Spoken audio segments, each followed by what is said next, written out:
Welcome to the Brand Doctor Podcast, strategies that help entrepreneurs build reputable and profitable brands. Here's your host, Henry Kaminski Jr. Hey, what's going on, everyone? We have another Brand Doctor Podcast episode ready to rock and roll here. I'm just getting my stuff ready for my Facebook Live, which I like to do simultaneously to get some more reach and to impact more people. And so I'm just sharing this to a couple of pages, and we'll get this party started today. I have an amazing guest who reached out to me on Instagram, and it's funny because we were just talking about it, and it's, how do I say this? Social media has made this world a tremendously small place. I'm sitting in New Jersey. My guest is sitting in Long Beach, California.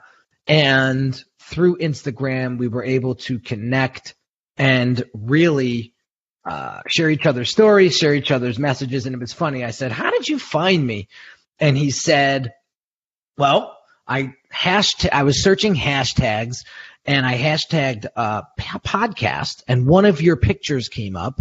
I went to your Instagram account. I read some of your posts. I resonated with it, and I immediately DM'd you and said, 'Hey, we'd love to be on your podcast. Do you have any slots open?' And I said, 'Absolutely.' And boom, here we are today. So without further ado, I want to introduce to you Armando Hart from the Hart Method. So what's going on, Armando? What's shaking? How you doing, Henry? Thank you for having me on. And what you just shared is exactly the opportunity that we all have at our fingertips with the phone. We just have this ability and this capacity to connect with amazing individuals. And we all have a platform, and we all have a story. And that's why I reached out to you, because I have a story that I feel goes beyond me. And I just want to thank you for allowing me to share that with you today. Dude, no problem. It's my pleasure. And so let's dive into it. So I want to know why you began your brand in the first place, first and foremost. It's funny, because I really feel that for me, it's not so much about developing my brand. As a small child, I used to have this vision of being someone of purpose, of being someone that had a message to share. Along with that dream, along with that vision, I wanted to reach the potential of my body as an athlete. I grew up having this dream of being an Olympian and winning a gold medal one day. That was my dream as a boy, which it's funny, but I never shared that dream as a boy because I felt like it was something that was too big for me. I was labeled as timid, I was labeled as shy, and I never shared that dream, but I always held it in my mind, along with the dream of being someone of purpose. And I really felt that I was put in a position to keep my dreams small and to Why was that? Think it was due to my environment. I was born of immigrant parents, and I felt like they had already accomplished their dream for being here. So I was told growing up that just having a 9-to-5 with benefits was enough, and that was success. And even success, the way that success was viewed was different from what I felt. It just didn't feel right for me. And as I started, being involved in sports and started running, I started to believe in myself. I really felt like there was something that I had in me that I could, engage myself with and hopefully accomplish my dream. So to answer your question, I feel like my brand has been an evolution. In 1996, I was able to qualify for the Olympic Games. And 2 months before, I tore my hamstring. And to be that close to a dream, to be that close to something that I've always dreamed of as a little boy, and to have it just be snatched away was a very traumatic experience. But that traumatic experience for me was the seed of my brand, to answer your question. So that's how the Hart method was born. So let's talk about the Hart method. Yeah. Let's talk about the Hart method. Yeah. So what exactly is the Hart method? The Hart method is an approach to physical movement that brings people back to their essence. I felt that when I was an athlete, I was so forcing my body for results that it took me away from this natural essence. And I'll give you a little story. After my injury in 1996, I moved to Houston, Texas to train with one of the best coaches that was around at the time. His name was Tom Tejas, and he trained Carl Lewis, which was he's a 10-time Olympic gold medalist. And I trained with him. And one of the most powerful things that he told me, and I was expecting to hear this magical formula of what it was for me to, my goal was to run under 10 seconds. And he just said to me, "You just got to put your foot down." And I was like, "What?" Stop. He was, "Just put your foot down." And I was like, "What does that mean, put my foot down?" I've been trying to do the opposite. I've been trying to drive my knee up. I've been trying to move forward. And I really thought about that because around that time, my relationships were falling apart. I felt like I wasn't in my power. I wasn't happy. I was still dealing with my trauma that I had the year before of not qualifying for the Olympics. So I was a big mess. And so I was reading books on how to be a better person, how to be a better man. And I read this chapter in one of the books that I was reading, and it said the power of putting your foot down. So I made this connection between what this coach told me on how to move forward my body in the most optimum way, and at the same time, this book on personal development is telling me to put my foot down in life.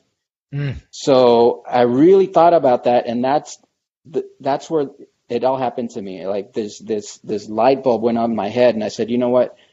I'm here for something greater, and to put my foot down physically is actually a very powerful action, because the force that you apply down towards the ground equals the opposite force of the leg coming forward and up. So there's a synergy that happens when you put your foot down physically. It creates the opposite result.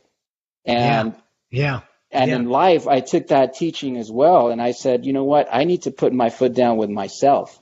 I need to put my foot down in my life. I need to claim my power. I need to ground my power.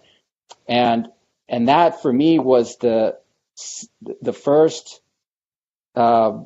principle. That became the first principle of the Hart method. Ground. Put your foot down. And from there came gravity, the power of failure, because that also applies to physical movement. To move forward, let's say I'm standing just straight up and down, and I'm moving my knees gracefully, and I'm moving my arms, and it looks just like amazing how I move my body. But if I'm not falling forward, I'm not going anywhere. So in order for me to we could all look amazing, we could all look beautiful doing all these things, and it's relatable to now that we have social media. We can talk a good game. Which I want to dive into. I want to dive into that for a second. So we'll come back and I want you to give like a real high level of the Hart method before we leave, for hands down.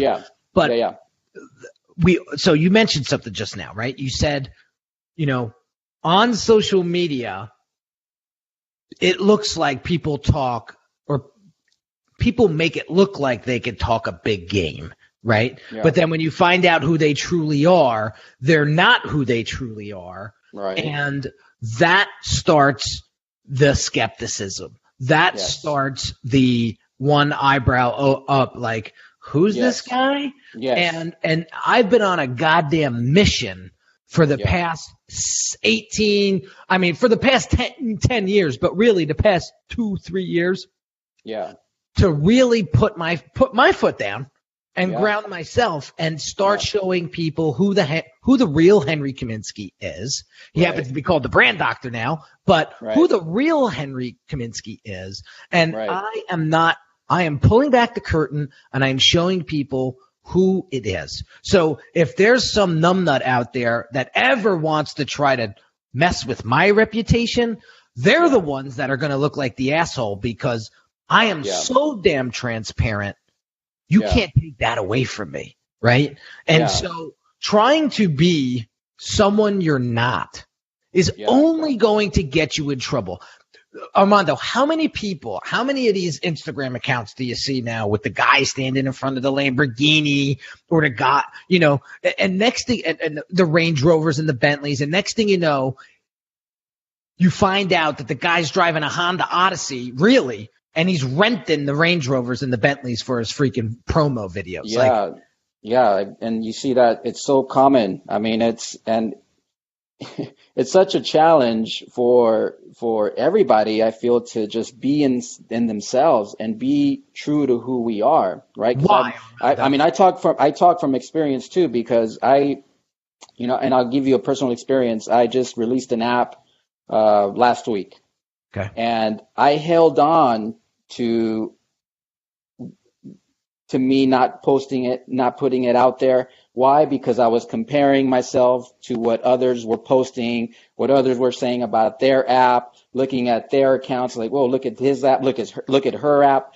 So I didn't release mine because I was comparing myself to what others, but I truly don't know how their life really is. Right. And if they're truly fulfilled, and if they're just focusing on showing something that they truly don't have, I don't know. And I can't focus on that. I just need to we need to bring the focus back to ourselves. And like you said, you got to a point where you just had to ground your power and be authentic to who you are and have that integrity and not focus on anything else. Armando, why are people so afraid of sharing who they truly are? Because it's a scary thing to fail, and I was talking about how the second principle came to me of gravity, because after that traumatic injury, I was afraid to move forward because I really felt that if I moved forward, not just physically, but also in life, I was going to get struck down like I did. So as I was getting closer to my goals, I was going to get struck down. Life was going to strike again. So what happened was that I was afraid to fail. And I was one of those that showed to others that I had a good life, that I had it good. And it was a lie. Why? Because I was afraid to move forward. I was afraid to fail. I was trying to make myself believe that I was good. And I was trying to make others believe that I was happy and I was fulfilled. And I really wasn't. And I think we all have that, whether it's conscious or subconscious. I really feel like failing is such a hard and difficult thing for us to do. It is. For me, it's present in the body. Like I was saying, like I could look beautiful doing these high knees and look amazing doing this and have the best outfit and look pretty. And if I'm not leaning my body forward, I'm not going anywhere. And I really think about that. And for me, my work is getting people back into their bodies and develop this awareness that they have with their bodies and their movement and carry that on over to their life. Because once I made that realization that I was lying to myself and lying to others, then I started to really be present with myself, and I went ahead and started to make mistakes. I started to fail because that for me was a sign of moving forward. And I still do that. And listen, the only way we're going to get better at what it is that we do is accepting the fact that we're going to suck at something, right? And that we need to embrace the suck or embrace the fail, get back. What's the biggest thing, right? You have to get back up embrace and say, you got to get back up and continue on. I mean, listen. Every day I wake up, and this sounds crazy. I'm going to tell you something right now that's probably going to shake people up and going to be like, what are you, like, how creepy is this? But I do it every day. As I'm brushing my teeth and I'm looking myself in the mirror, I say to myself, I'm grateful for today. Like, I was able to open my eyes and actually see. I was able to use my legs to get up out of bed. I have my arms to brush my teeth. I said, tomorrow, I could get diagnosed with cancer. I could lose my eyes. I could lose my legs. I could lose my arms. So what am I going to do today to make a difference? Yeah. What am I going to do today to make a difference, not only in my life, but in somebody else's life? It's funny. One of my clients just got back from a conference out. I forget where the hell it was, Vegas, LA, I forget. And he said it was funny how the room was divided. He said there was a handful of people out there that were just going in for the kill. They were only at that event to try to book clients, right? And they didn't care who they were, what they were. They just wanted a sale. And then there was another side of the room that had a true purpose, had a mission, had a vision, didn't really was focusing in on, will this person fit in with my mission or will they not? And he said it was a clear distinction who these people were. And he said it was crazy. The ones that were just praying were the ones that were like the thousandaires. I call them the thousandaires. The ones that truly had a mission and a vision and truly were themselves, and they weren't trying to be somebody else. He told me every one of those people their average revenue was 2 to 3 million a year. Because my guy's in finance, so he has no problem asking, what's your what's your revenues, And these people were telling him, what their revenues were. And I said, wow, look at that. When you have a mission, when you have a vision, when you actually stand for something and you're truly authentic, like you just mentioned, look at what the world gives you. Right. Yeah. So that's my motivation. It's a little creepy, but no, it's not at all. It reminds me, there's two things that I thought about when you were talking about that. I mentioned earlier that I trained with Carl Lewis back in 1997.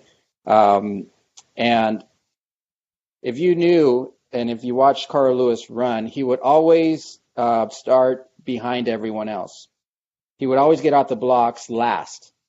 And towards the end of the race, he would, it looked like he would catch up to everyone else at the end of the race. It was almost like he was getting faster and everyone else was getting slower.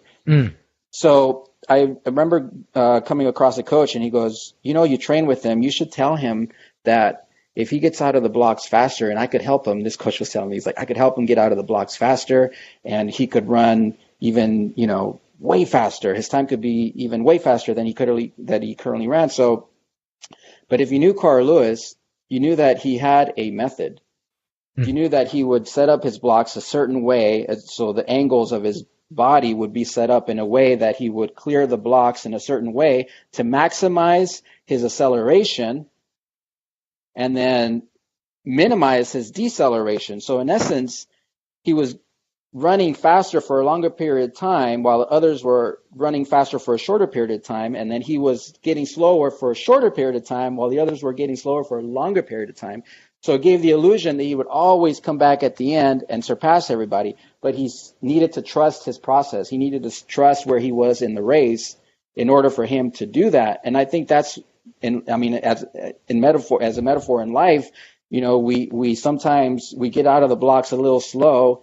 And we don't, we try to change who we are because someone else is ahead of us, or we stop, we lose that integrity within ourselves because we want to catch up to everyone else. And I really took that into life and say, you know what, you have to trust your process and be authentic with who you are and trust that, you're at exactly where you need to be. And another thing that you talked about too that I got reminded of was that when you get up in the morning and what you do, and you look in the mirror and you are grateful for what you have, that's one thing that I do too, is I get up super early in the morning, even though it's really hard to do that sometimes because I have two voices in my head, one that says, stay in bed, stay comfortable, stay warm.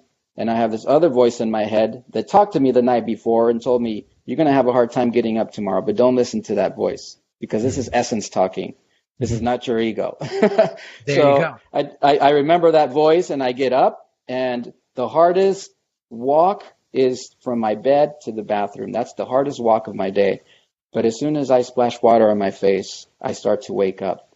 And then after that, I do my morning practice, and I just feel amazing. And every time I do that, every time I finish my walk from the bed to the bathroom, I put a little win next, in my head. I just like one win, that wins and losses. I put a check mark next to a win. And then I shave my face on purpose because I know it's hard to do. And then once I shave and I shave my head, I'm also nice. Look at that. I love it. You're the second one in a row.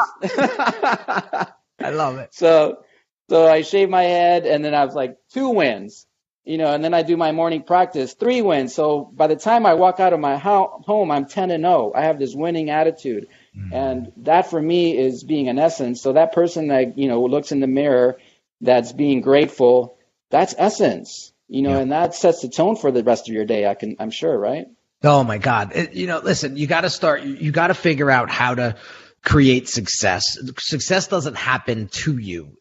You create it. And so you got to set yourself up for it. I tell people all the time, like all of my branding on demand clients, all of my brand accelerator clients, before we even enroll them into the program, I make sure that their head is where it should be.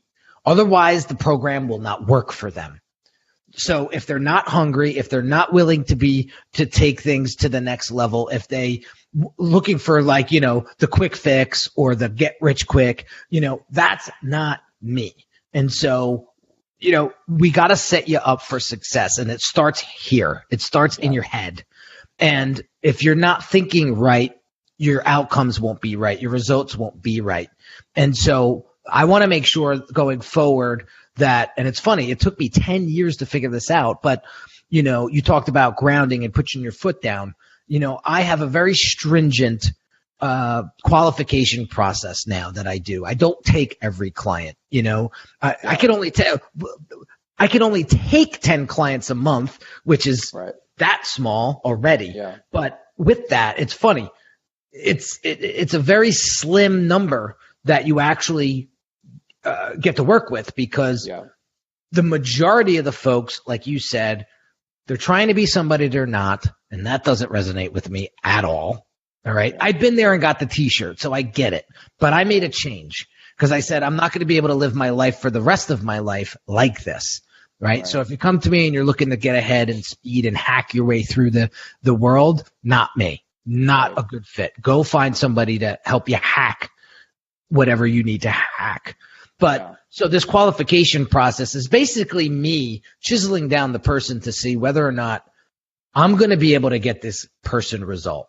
Because at the end of the day, if I don't have 1,000% confidence that I'm going to be able to help this person, I'm not doing it. I'm just not doing it.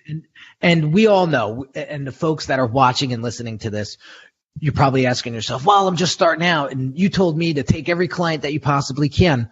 Listen, it's a different scenario. You're just starting out. You got to get your feet wet. You got to figure out who you want to work with and who you don't want to work with. So I'm sticking to my guns. Work with as many people as you possibly can and find out who that demographic is that you truly want to serve. And then you can, what works for you, right? Exactly. So you take that cinder block, and over time you begin to chisel that cinder block into a beautiful piece of art. And that's how you should build brand. So I love what you're saying here when it comes to really getting comfortable in your own skin, really just owning who you are. Listen, I'm 5 foot. I'm 5'7". I'm not trying to play in the NBA. Okay. And I get that. You know what I'm saying? But if I walked around screaming, I'm going to go play for the Knicks, you know what I'm saying? It's just one of those things that are so obvious, but people just get caught up. I don't know what it is, keeping up with the Joneses, especially here in New Jersey. Forget it. Everybody's got to have the best card. Right. God forbid your neighbor's got something better than you. Right. It's bullshit. But I love what you're doing, dude. You think when you say chiseling down, do you think and for me, I work with athletes as well, and my easiest clients are children. And I really feel that we're growing up, we're born with this essence. I really feel like, I talk about the Hart method and the essence of ground and gravity and integrity and joy and harmony and freedom and now and action. I really feel that children have this essence naturally. Like they have this ability to own themselves. They have this ability to fail. And when they fail, they get right up and probably with a big old smile on their face and they go forward again. It's like, I really feel like they have this essence, and joy is one of the, essence, one of the principles also in the Hart method. And I really feel like children embody this as well. So my easiest clients is children. Yeah. It's funny because I really feel like I preserve that in them. And then that becomes a foundation to create something beautiful. Like when essence meets intellect and logic and everything comes together, you really have an amazing brand. And I really feel like you can relate to that. Oh, 100%. Listen, I have a 5-month-old son, Dante, and, watching him do tummy time, right? And he's got a big old noggin like me.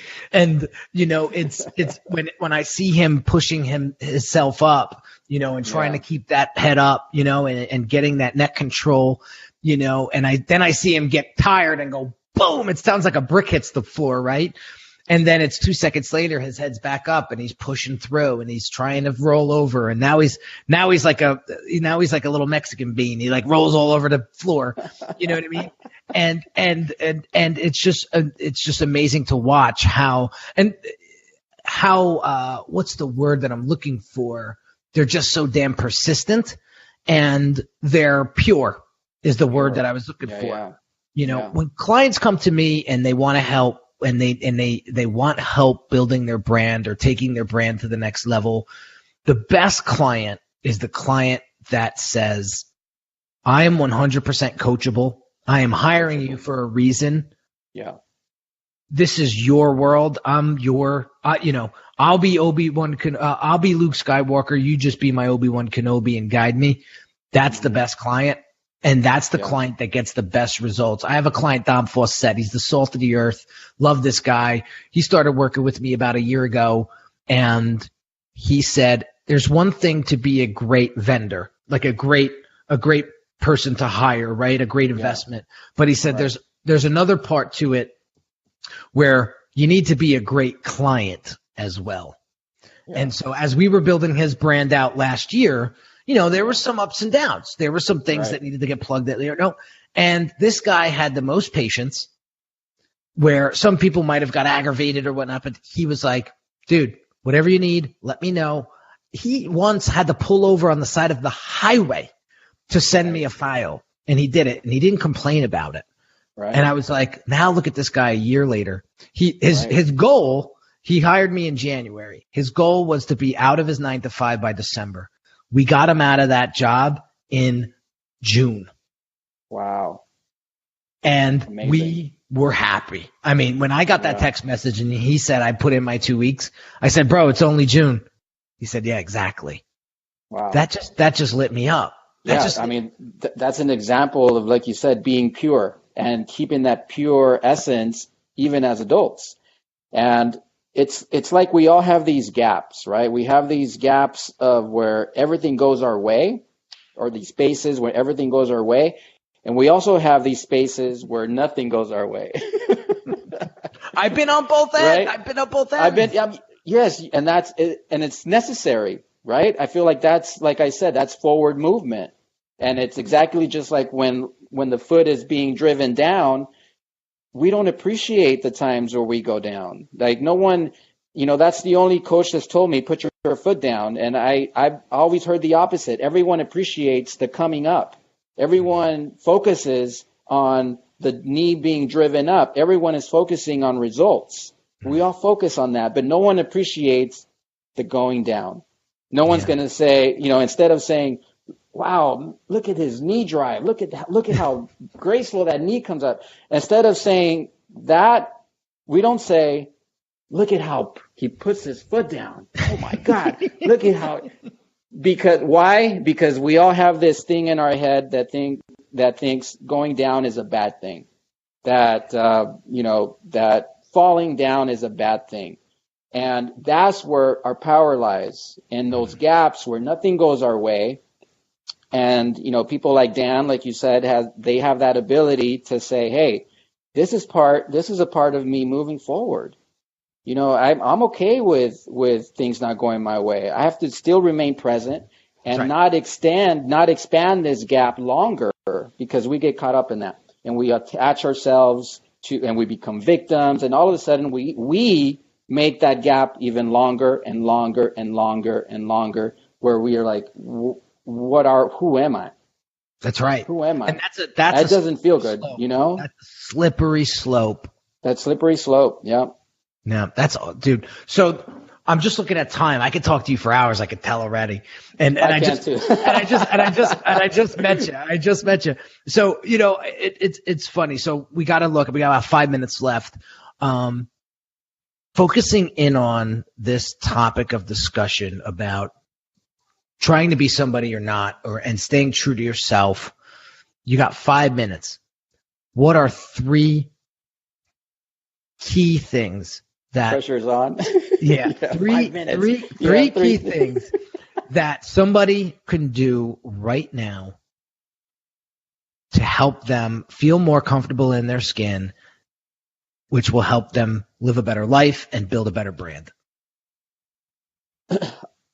One of the most powerful things that I do, and I really would advise for everyone to do, is to develop a routine. Boom. Routine. So start a routine. A routine. And a routine that involves physical movement. Okay. Visualization. Number 2. Visualize what it is that you want. Visualize. So I would say, whether it's working out, whether it's going in the hot sauna, whether it's going in the cold plunge, is developing this practice that you do daily. And if it's really hard for you to do something like that, to get up, and do like a visualization meditation where you do some breathing exercises with it and you set your intention for the day. Boom. What's number 3? And number 3 would be to trust your process. Yeah. Boom. Yeah. Trust your process and ask for that while you do your practice. Ask for guidance. Ask your body's genius, your mind, body, and spirit to it knows, first of all, you need to have the goal. What's the ultimate goal? And then you ask for guidance. So you trust everything that comes in your day, in your experience. You trust it because you asked for it already. So your body's genius knows what your goal is, what your vision is, and you ask for that guidance on a daily basis, on a moment-to-moment basis. And whatever comes your way, you have to trust it. And that helps me, because sometimes things don't work out the way that I see my day coming, right? Yeah, and that's life. You think your day's going to go a certain way, and all of a sudden, bam, you're like, where did this come from? Well, you know what? Okay. And every morning I ask for guidance, and I trust that this needs to be here. So there's that gap again. It's what I do with that gap that's going to create what comes next. Oh man, I love it. Yeah. Armando. We're gonna leave the audience with that. I appreciate you spending 48 minutes with us today and sharing your backstory, sharing your knowledge, sharing your wisdom, and it was very, very, very, very inspiring. I could only imagine how you felt that day when you tore that hamstring or what was it? Yeah, hamstring. Yeah, you tore your hammy and you said to yourself, that's it. My life may be over, right? I could only imagine. But you had the persistence, you had the balls, you had the heart to get back up and trust, get into those rituals, visualize success. And what was the third one? Trust the process. Trust the process. So here you are. Yeah. Here you are. Yeah. So you're an amazing individual, dude. We got to have you back on the show. I think you're going to be doing amazing things in the next year. I can't wait. Real quick, some housekeeping stuff. Any of you guys that are watching or listening that haven't joined the Facebook group yet, the Brand Doctors Hangout, swing over there right now and pop in there. Armando's going to be part of that group very, very soon. Along with, I think there's about 350 of us now in that group, and it's growing by the day. So go over there and check that out, as well as if you haven't shared this podcast with a friend or a colleague, please do. I totally appreciate it, and thank you in advance for that. And any last words, Armando, before we head out? That's it. I think it feels amazing. I can't believe we talked for 45 minutes. Me either. And time flies when you're having fun, man. My mother always used to say that. Awesome. So likewise. There you have it, guys. Another episode. Thanks again for listening, and I'll catch you on the next episode. Take care. Thank you, Henry. You've been listening to the Brand Doctor Podcast with Henry Kaminski Jr. To get your appointment with the doctor, visit Brand Audit at www.uniquedesignz.net.